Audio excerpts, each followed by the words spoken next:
Hello and welcome. These are the big questions from this week. Is Alan staying hydrated? Who has the unexpected trumpet solo? Who or what is Malavora? And can anyone stop Jonathan Ross's revenge era? Welcome to the roundtable. All the celebrity traitors action from the castle discussed and dissected in your sleigh-by-sleigh video commentary with me, Sarah Kennedy, in my own scenic highlands of beautiful Birmingham.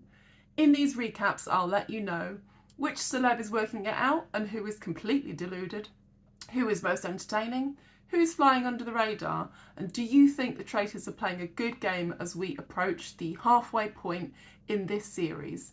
These are the recaps for episodes 3 and 4. If you have not watched those episodes already, go away, feast your eyeballs on iPlayer, come right back to me, okay? My co-host Sebastian is here again. He's not a natural risk taker himself, so he's decided to hold his peace in this episode, but I, for one, am excited to find out what the lad's got to say at some point. And one more question. Have you noticed something fundamental missing from these roundtables? Something that happens in the civilian version, but not so far in the celebrity version. Have you spotted it? Let's get investigating. Here's some trivia to get you started. The best quotes, I think, and there's so many quotable moments, is Lucy saying, if Alan was a traitor, this would be Carry On Traitors. This is what we've been loving. It's been the Alan Carr show, the first 2 episodes, and it's been absolutely wonderful. Alan, however, is really getting into his evil stride with quotes such as, I want them running scared and I want their wings clipped. He really means this. Also Stephen, always with his finger on the button here. He goes, was Nico set up or He says, and Stephen Fry, always with something useful to say, was Nico set up or are we all dumb? He really gets it. And as a group, they are unwaveringly stupid. 10 out of 10 for outfits so far to Jonathan Ross, who turns up to breakfast in a tartan cape and tiny leather gloves. He's clearly come as Claudia for Halloween. He is loving it, and I think he's hoping for a spin-off somewhere in his own castle. So my question again here, and this is something that I'm not sure that I'll get to find out, but as fans of the show know, nobody actually gets to stay in the castle, despite the lovely video cuts that we see of them in their rooms. I really want to know where they're staying. I bet it's not the same place as the civilians, which is the airport hotel at Inverness. And this time around, I think we might have seen the very worst music of this series so far. I love a slow jam, I love an orchestral pop tune, but the worst one yet was definitely Soul to Soul, Back to Life. It was appalling. Please let me know in the comments any of the music highlights or lowlights, because I know that these are really Marmite. We'll go over the tasks. So, number 1 was Claudia's Little Shack of Horrors, with added stink by legend Celia Imrie, who had a little panic part right at the beginning and made everybody laugh. She is hilarious. She's so wonderfully ridiculous. Later, loudly announcing that she's snooping on everyone. She goes into the kitchen. Hello, I've come to snoop on you all. Wonderful. So the guys are chained up, stuck under sprinklers and covered in cold brown water. The aim of the game is that the keys will float up to unchain the captives. There's gears outside, there's a lot of hunting around for things. It's very complicated. Another classic Alan moment when he just shouts, hurry up you dickheads. Now, was Tamiko genuinely worried she would drown? It's very funny. There's sticky feathers that smell of shit. But now there's £8,000 for their charity pots and 5 minutes to spend looking for shields. The people who benefit are Claire and Mark. They get the only 2 shields available after sifting through mud the consistency of Nutella. Interestingly, someone speculates that maybe that means people with shields can stick their necks out at the round table and be bolder. Personally, I would not do that unless I'd done the groundwork and got a lot of people on my side, whispered a name or 2 and made sure that people were going to vote with me, because traitors have long memories. The second task in episode 4 is the walled garden, the wells and the wailing banshees out in the forest. More excellent ideas for Halloween outfits this year. Has Celia ever considered a career as a death metal singer? I'd love to see her take a new direction with Charlotte Church on backing vocals. The banshee singing is mimicked with some skill and successful, I think, thanks to the ears and the pipes of the singers Kat and Charlotte. Kat then claims a shield, amazing because she's of course a traitor.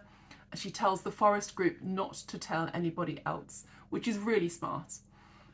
Jonathan very swiftly offers a shield from the watering can to Stephen Fry, which does look kind, but also the speed at which that was done looks very suspicious. So I don't think that he thought that through too clearly.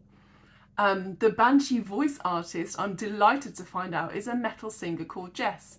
Her band is Malavora. She put together a TikTok showing how she recorded these terrifying noises in her home studio, which I'll link to below. They're a Bristol-based band and they are touring this autumn. So if you like your metal dark and heavy and screechy and quite terrifying, then Malavora's for you, and I will definitely be checking them out when they get up to Birmingham. Who is gunning for who in these episodes? Honestly, it seems to be Jonathan versus everyone. And poor Ruth is on to Jonathan. She doesn't trust him. She sees he's ready to betray people and just say what he needs to in the moment to survive. Incredible phrase. Don't piss in my ear and tell me it's raining. She's really annoyed. She refuses to be gaslit. And the traitors are worried that eventually she will convince other people. So the murders and banishments early doors. Nico is banished. He's out far too early. People kept saying to him at the round table, I think you'd make a great traitor. How can you possibly mount a defence to that? R.I.P. Tom Daly. One brief shot of him in the shower, which I think was probably contractual and hopefully on his side. It was very bold to take out such a big figure and someone who is so useful in the tasks. At the round table, Joe Marler says it's Stephen Fry versus Jonathan Ross in this big dog theory. He doesn't know who is who. He's sure one of them is a traitor, one is a faithful, but he can't work it out yet. Surprisingly to me, Kate Garraway avoids all heat this time around, and poor Tamika is banished. Mark Bonner is absolutely furious with himself for leading the charge against an innocent faithful, and he should be. So, at the round table, and this is after watching 4 episodes now, there's something not right here. Something not normal compared to the civilian version. What do you think is missing? Can you spot it? Is it just me? I think the tension here is different. These episodes, these moments have not made me want to hide under the table. The conflict is not as brutal yet as the civilian version. I wonder if it is because they are playing for charity. It's not life-changing sums of money for these individuals. And they seem to have a lot more respect for the skill of the traitors at these round tables as well.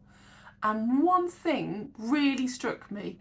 I don't think anyone has used the phrase 100% faithful yet. Isn't that staggering? Absolutely bonkers, because that's basically the chorus of voices in all of the civilian versions that I've seen. These guys use words like dissimulation and inscrutable at the round table instead of just yelling 100% faithful at each other. This is a breath of fresh air. They may eventually follow the herd mentality and the groupthink, and it takes over, and eventually they vote kind of the same way, but they all have something interesting to say first about their reasoning, and I am really enjoying it. I worry about Stephen Fry. I think he might need to keep his head down a little bit because everybody seems to look to him to lead these discussions, and I think he's putting his head over the parapet more than he necessarily needs to. I don't think he's a genius. As someone said on Twitter this week, he's just a guy who's read the Iliad a couple of times. We think he's clever because he's a very talented jack of all trades, absolutely.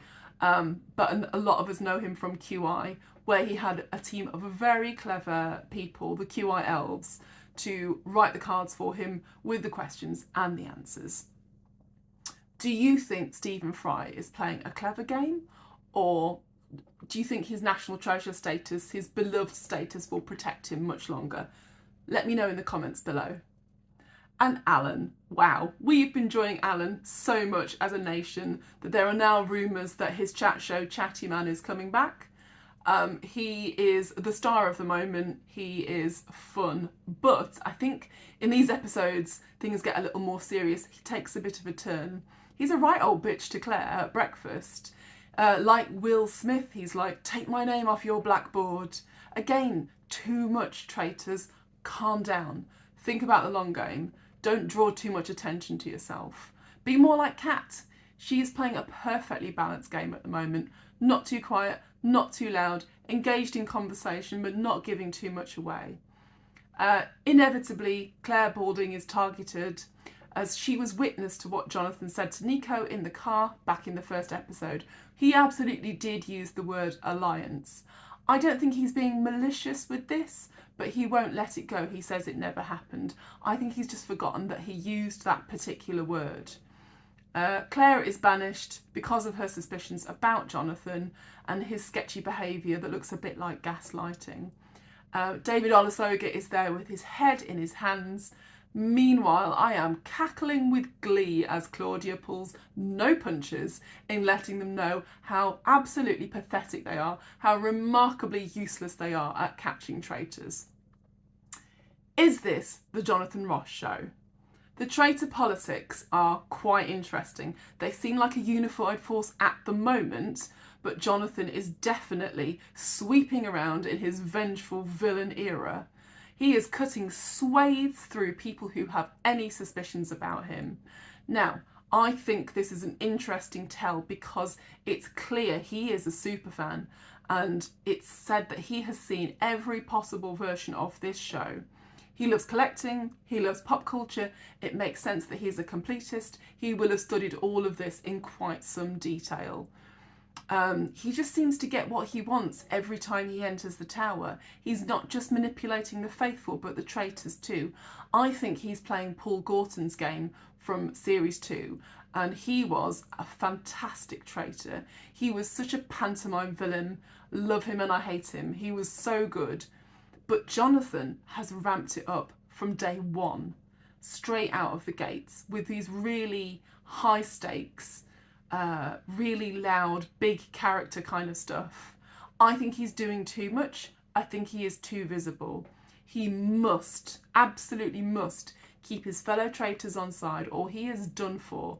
And we've already seen them have a little quiet kitchen chat about the fact that they would be willing to vote against him if the heat was on. Let me know what you think in the comments below. Does Jonathan have any staying power? Can he make it through the rest of this game being so visible and so loud and so willing to play the villain? Thank you for watching, and I'll leave you with this one thought.